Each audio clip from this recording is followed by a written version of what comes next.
In this lecture, we're going to use the time value of money tools we learned in the previous lecture to do some hands-on financial planning. Financial planning is one of those key first steps that you need to do when you start investing. It helps you figure out some answers to your big questions like, how much should I be investing? Good financial planning also helps you see the full range of financial possibilities for your life. If you have a financial plan that works for you, it'll both help you sleep better at night and it'll help motivate you to keep investing. Financial planning comes down to one basic task: finding a balance between the amount of money you need to reach a particular financial goal and the value of your investments. Since we're talking about balancing these two amounts, it suggests that we can set up an equation to guide our financial planning. And here it is. The amount of money needed at some point in time is equal to the value of the investments at that same point in time. What this equation expresses is a condition, specifically a condition for personal financial equilibrium that we're trying to satisfy. We know that we'll have a workable financial plan if we can find numbers that make this equation balance. Now, turning this basic equation into a tool that you can use to make decisions is the tricky part of financial planning. But I'll show you how to do it right. First, we need to pick a financial planning problem to solve. I'm going to focus on financial planning for retirement because it's something that everyone needs to do, and it's one of the more complex financial planning problems. You'll be able to apply everything we do in this lecture to other financial planning problems, and they'll all seem easier to solve than this one. Well, here's the basic retirement planning scenario. Suppose you plan to retire at a certain age, say 65 or 70. And after that time, your income will either be close to zero or it will be much less than it is today. During the years that you work, you invest some money each year, and these investments will hopefully grow into a large sum that will be enough to provide for your needs during retirement. The retirement planning problem is to find the right numbers that turn this general idea into a workable plan that you're comfortable with. As I mentioned in the lecture on the time value of money, the best way to attack most financial problems is to draw a picture. So let's draw a timeline and start filling in information on the timeline that describes our financial planning problem. Start by making a mark somewhere toward the right end of the timeline. This mark represents the number of years from now that you'll retire. That number depends on your age now and the age you'd like to retire at. Let's say that you think your retirement is 30 years away from now. So I put a 30 under this mark, which means that my retirement date is time 30. To keep things simple, you expect that during your retirement you won't have any income from working. You'll be living off the value of your investments and Social Security. Now you'll need to estimate how many years you'll live during your retirement. You really don't want to run out of money after you retire, so do think carefully about how long you can expect to live. For example, Americans who are 60 to 69 years old have a life expectancy of about 80 to 83 years. Suppose you conclude that the best number for you, given when you want to retire, is 20 years. So you expect to retire 30 years from now and live for another 20 years after that. Now there's an even harder calculation you need to make: how much money you'll need during each year of retirement. Retirement experts tend to think about this question in terms of the fraction of your pre-retirement salary that you'll need in order to maintain your lifestyle. From my reading, there seems to be general agreement that the number is around 70%. That is, you'll want to spend about 70% of your pre-retirement salary each year during retirement. But we'll want to make two adjustments to this number. First, we should account for Social Security. The forecasts I've seen indicate that Social Security payments will be about 20% of your pre-retirement salary. We can use that number to reduce the amount that we'll have to pay out of our own investments. We should also adjust this number for increased costs during retirement, especially medical care. As I mentioned in my first lecture, the price of medical care is rising more quickly than the general price level. And in addition, retirees consume more healthcare services than younger people do. So to be on the safe side, let's assume that we'll need an additional 10% of pre-retirement salary to pay for the increased cost of medical insurance and medical care that isn't covered by insurance. Let's review these numbers before we go on. We assume that we'll need 70% of our pre-retirement salary. Then we subtract 20% because we'll receive that much from Social Security. That leaves 50%. But then we add 10% for higher medical expenses. That means that during retirement, we'll need to pay 60% of our pre-retirement salary out of our investments. Okay, now let's suppose you make $80,000 a year currently. Won't we need to estimate what you'll be earning 30 years from now? Well, this brings up the question of how to deal with inflation in these financial planning problems. One way to do this is to include inflation in every calculation you make. You can do this, but it gets cumbersome and messy. The other way to do this is to use inflation-adjusted numbers, in the sense that they're adjusted for the average rate of inflation. The nice aspect of the inflation-adjusted approach is that it allows us to use the following neat little trick. I can use today's price as my guess of a future price if I'm willing to assume that this price goes up at the same rate as the general inflation rate. So if I use today's salary as my best guess of my pre-retirement salary, I'm not assuming that I'm getting no raises for the next 30 years. Actually, I'm assuming that my raises on average will make my salary just keep up with inflation. Unless I have very good reason to believe that my raises are going up faster than the average inflation rate, this seems like an acceptable assumption. I like the inflation-adjusted approach because it keeps the calculations simpler. The only thing I have to remember is to be consistent and only use inflation-adjusted prices and rates of return in all my calculations. As long as I keep all my calculations in inflation-adjusted terms, the answers I'll get to my planning problems will be right. And I can still adjust prices that I believe will grow a lot faster or a lot more slowly than the general rate of inflation. I'm going to use the inflation-adjusted approach and assume that your salary just keeps up with inflation so that you make the equivalent of $80,000 the year before you retire. So we're talking about spending 60% of $80,000 or $48,000 each year for each of the 20 years of retirement. On our timeline, we can put in $48,000 starting at time 31 and ending at time 50. This set of expenditures represents your financial goal. Notice that we start your spending at time 31 because it's a convenient and more accurate way to represent the fact that the spending during your first year of retirement will take place between time 30 and time 31. Now let's represent your investing on the timeline. I'm going to set the problem up assuming that I want to find out how much I should invest each year. Let's let capital S stand for the amount of investing you do each year while you're working. That means we put an S on top of each mark for each year, starting at time 1 and ending at time 30. Again, we put the first investment at time 1 to reflect the fact that even though you're going to start investing right now at time 0, you'll probably invest steadily during the year, setting aside part of each paycheck. So it's more accurate and appropriate to represent the fact that your investing during the first year takes place between time 0 and time 1. Well, that completes the timeline. We visualized our retirement planning problem. Now, to solve the planning problem, we need to put this information into our financial planning equation. Let's start by finding the amount of money you'll need to have at time 30 in order to be able to spend $48,000 a year for the next 20 years. This is the point where we need to bring out one more time value of money formula, the present value of an annuity. An annuity is a financial instrument that makes a fixed payment each period for a finite number of periods. In the picture, C is the payment that is made each period. N is the number of periods that the payments are made, so it's also the total number of payments.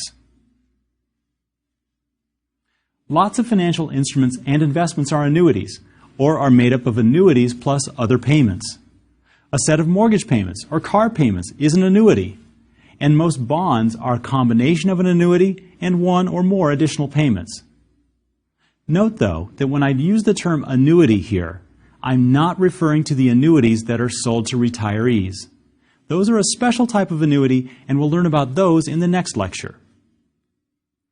Now, the annuity formula isn't terribly complicated, but it's not that intuitive either. But let me try a little anyway. In an annuity, we have N payments of C dollars each. So when we find the present value of the annuity, it looks like this. The present value is equal to C over 1 plus R, plus C over 1 plus R squared, plus C over 1 plus R to the third, and so on, up through C over 1 plus R raised to the N. So we can factor out the payment C and then do some algebra to simplify this down. Well, when you do all that, you get this formula. C over R times the quantity 1 minus 1 over 1 plus R raised to the N. In the annuity formula, C is the amount of the cash flow or payment. N is the number of periods the cash flow is paid or received, and little r is the rate of return you're earning. Since the time periods we're using are years, the rate of return is an annual rate, and really it's the average annual rate you're earning on your investments. If we put in the numbers that correspond to C, N, and R from our retirement planning problem, then the value of this annuity represents the minimum amount of money that we need to have at time 30 in order to afford this particular retirement. But we're still missing the interest rate on this annuity. What should we use?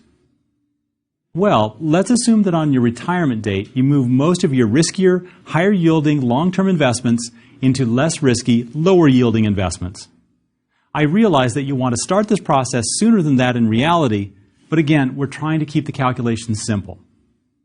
You'll be spending some of your accumulated investments each year, but the rest will still be invested, and it will be earning some lower, but still non-trivial rate of return. So what's a reasonable R? Well, keep in mind that we're using inflation-adjusted rates of return. So the rate we pick represents the extra return on top of inflation that we think our investments will earn. As I mentioned in my first lecture, it's harder to beat inflation than you might think. So choosing a return of, say, 10% would be amazingly high.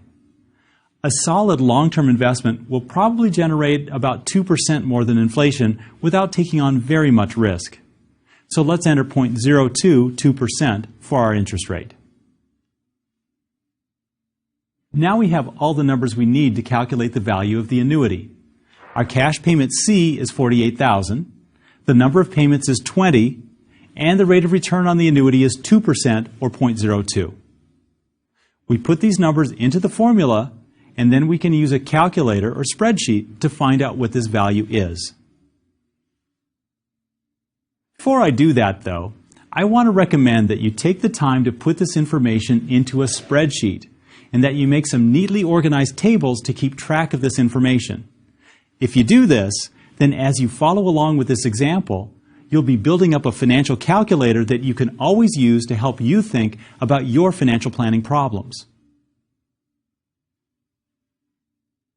So let me do just that. I'm going to build a table on a spreadsheet, and I'll give it a special title. I'm calling it the amount of money needed table. That's one half of the financial planning equation. Since the amount of money needed is going to be the value of an annuity, I'm going to put 3 columns in the table that will keep track of the variables I need to use to calculate the value of the annuity. Instead of just calling the variables C, N, and R, as I did with the general version of the annuity formula, I'm going to put in labels that describe in words what these variables represent. That way, I can always open up the spreadsheet later and remember what these numbers really mean. The first column I label the number of periods of spending, which of course is the same as the number of years spent retired. If you want to label the number of years retired, that's fine. I'm trying to keep the labels fairly general so I don't have to change them when I use this table to solve other financial planning problems. Right below the label, I'll enter the value I assume for this number, 20. The next column I'll label amount spent per period. And in the row below the table, I'll enter the value I assume for the amount I spend each year during retirement, which is $48,000. The third column I label return on invested funds and enter my return of 2%. Now, below these variables, I'm going to enter in the actual formula I need to use to calculate the annuity value.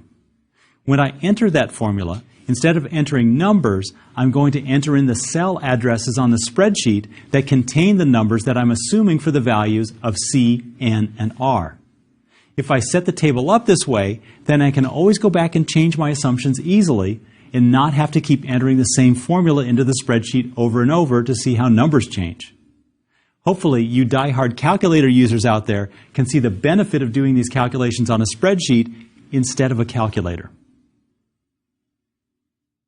Before I enter in any formulas, though, I'll put in a label so I know what it is I'm calculating. I'm going to call this the amount needed, and to remind myself of what formula I'm using, I'll write the formula in there as well. When I write the formula in there, I'll use the same special characters that the spreadsheet uses when I put in actual formulas into the cells. That will also help remind me what's going on in the table. In the row below that label, I'll enter in the annuity formula so that it will take the values from my assumptions about C, N, and R and use them to calculate the value of the savings needed. When all this is entered in, the spreadsheet calculates that the amount of money we need to have at time 30 is $784,868.80. This is the amount of money we need to have at time 30 so that we can spend $48,000 per year for the next 20 years without running out, as long as the money we haven't yet spent is earning an inflation-adjusted return of 2% per year. Now we'll turn to the other side of the financial planning equation. We're investing S dollars per year for 30 years. Again, this is an annuity, so we can find the value of this annuity by assuming some rate of return. What should we use for the rate of return here? Well, let's use a higher rate of return than we did before. We have more time to invest, so we can afford to be more aggressive with our investments. Let's assume that we can earn 3.5% more than inflation on average. This is almost double the inflation-adjusted return we assumed above, so that even though the absolute size of the increase in return doesn't seem all that impressive, it really is. Okay, so we're going to invest S dollars per year for 30 years. And during these 30 years, every dollar invested is earning a 3.5% inflation-adjusted annual return. What's that going to amount to when we retire? To figure this out, we have to do a two-step time value of money calculation. First, we recognize that our investments form another annuity, a 30-year annuity that makes payments of S dollars per year, which earns 3.5% per year.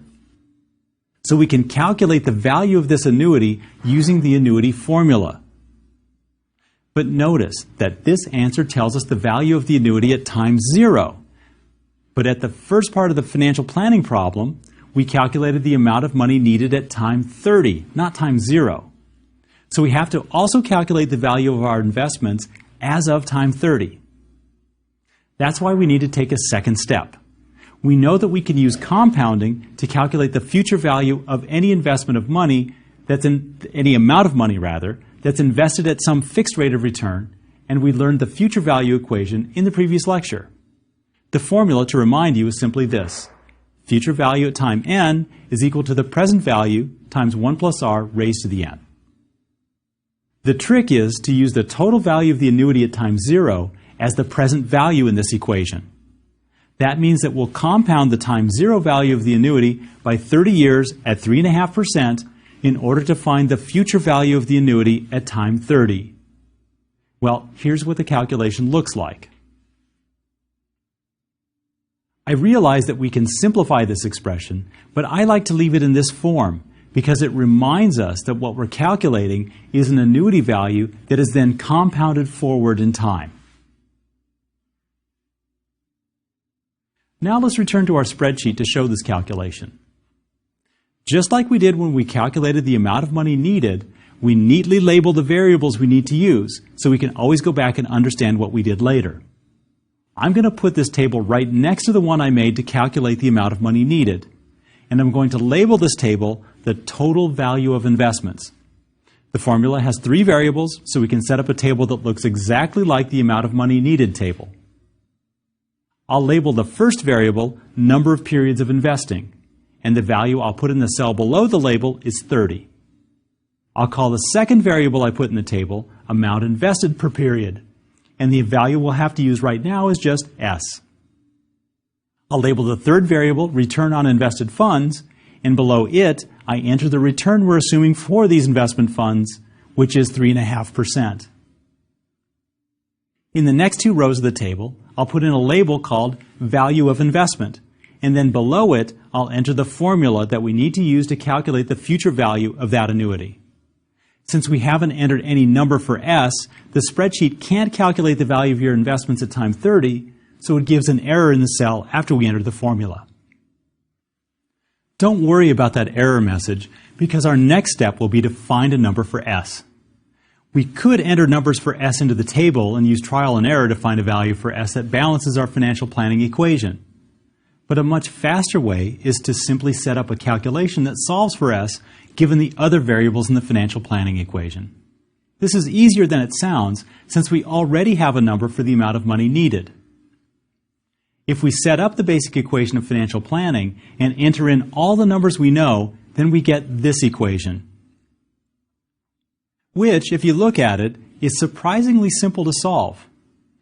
Notice that on the right-hand side of the equation, we have S times some number, so we can solve for S by dividing both sides of this equation by this number that's multiplying the S. But then we have to translate this solution into the correct cell references so that we can enter it onto the spreadsheet. The numerator of the solution is the amount of money needed from cell A5. The numbers in the denominator are the rate of return on invested funds from cell G3 and the number of periods of investing from cell E3. We can rewrite the solution for S, substituting in the cell references containing these numbers, and this is the formula for the solution that we enter into another part of the spreadsheet. Notice that I'm putting this solution all the way over in column K so that I have some room for a few other things that I'll put in columns H, I, and J later. When we enter the formula correctly, we get that the answer for S is $15,203.95 per year.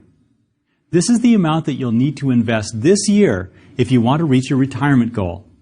It's the actual amount you need to save this year. I keep mentioning that all our numbers are inflation adjusted, and this one is too. But keep in mind that inflation-adjusted values mean that they're all measured in terms of current prices.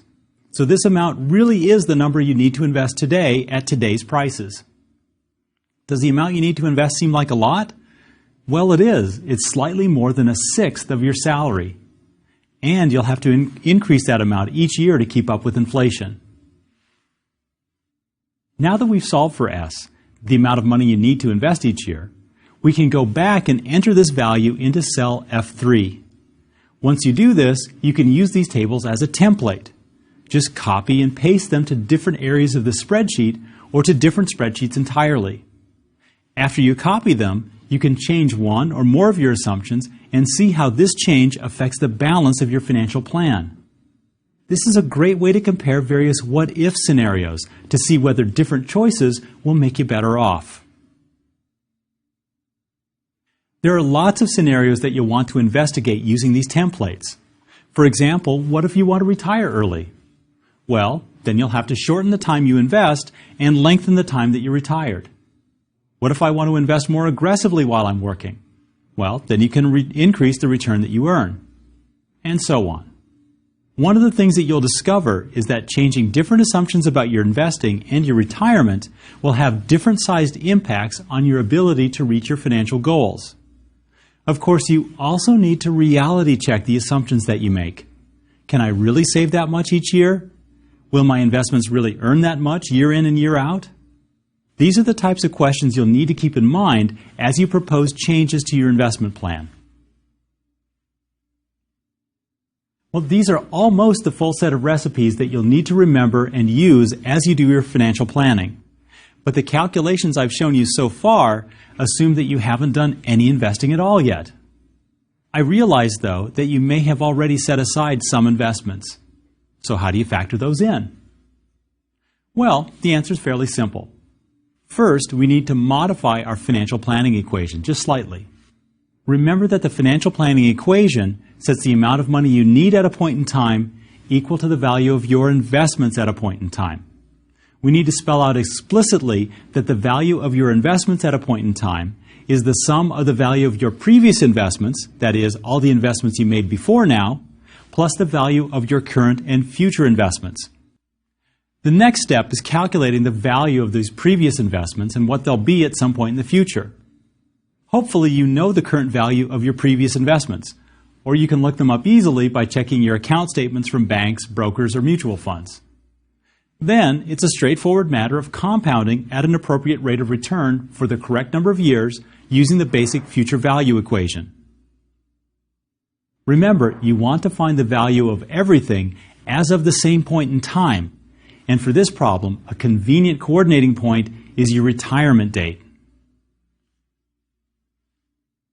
As an example, let's assume that your previous investments are worth $50,000 right now, and you anticipate that they'll earn an average rate of 2.5% more than inflation over the next 30 years. We'll want to add this information to the spreadsheet we've been building so that including the value of previous investments can be a normal part of our financial planning. We can simply add a new section to our template, which we label Value of Past Investments, and set it up as in my diagram. For clarity, I've changed the label of the other section from Total Value of Investments to Value of Future Investments. Then we can add one more column for the total value of all investments, which is the sum of the value of past investments and the value of future investments. Now we're set up to use this template for our financial planning. Copy, paste, modify, and compare. Well, it's been a pretty intensive lecture, but we accomplished a lot. We developed a simple financial planning template that you can build on a spreadsheet. You can copy and modify this template in order to compare all kinds of retirement scenarios that you want to consider. And you can use it to solve other financial planning problems as well. In addition, this template enables you to reassess your investment plan at any time. You can say, okay, here's what my investments are really worth right now, and then recalculate what you'll need to invest from that point onward.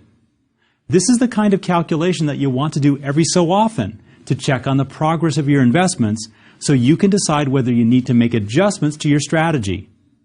And if you do need to make adjustments, then this template will help you identify specific changes to get you where you want to go.